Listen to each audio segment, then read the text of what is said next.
Welcome back to MD's Guides. In today's video, we are going to show you how to use History tab in Opera GX. Let's begin. Now, the first thing that you need to do is to click the Download Now option.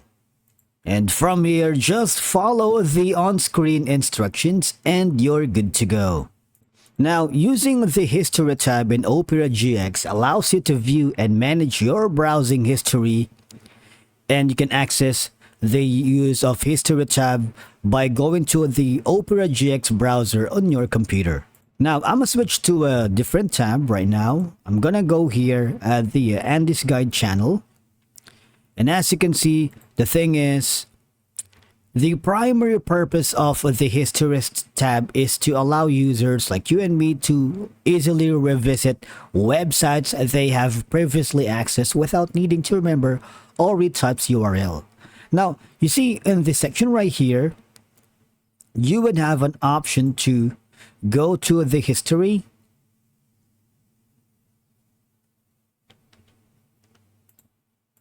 By simply clicking the GX control or the GX cleaner right here. So you would be able to go to the browsing history easily, and you can go to the time range older than 30 days and everything. All right, you can click that. Or now when you go to the sidebar, there's going to be like a clock icon. I need you to click on it, and that's going to be your history. You see, these are going to be the history, wherein it serves as a record of your browsing history, helping you keep track of the websites you have visited over time. Of course, it can be helpful for referencing recently viewed content or finding a page you forgot to bookmark, alright?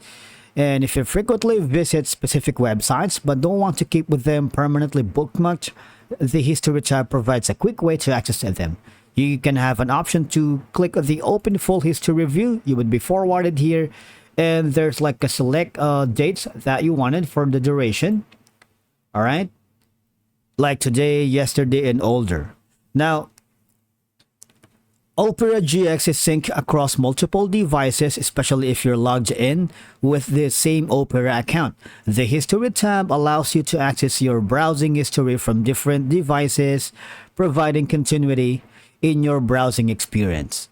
And of course, it offers privacy management options, making it a valuable feature for both casual and intensive user experience. All I'm gonna do again is just go here at the clock icon in the left side panel of your dashboard to use the History tab in Opera GX. Thank you so much for watching. We will see you again in the next video.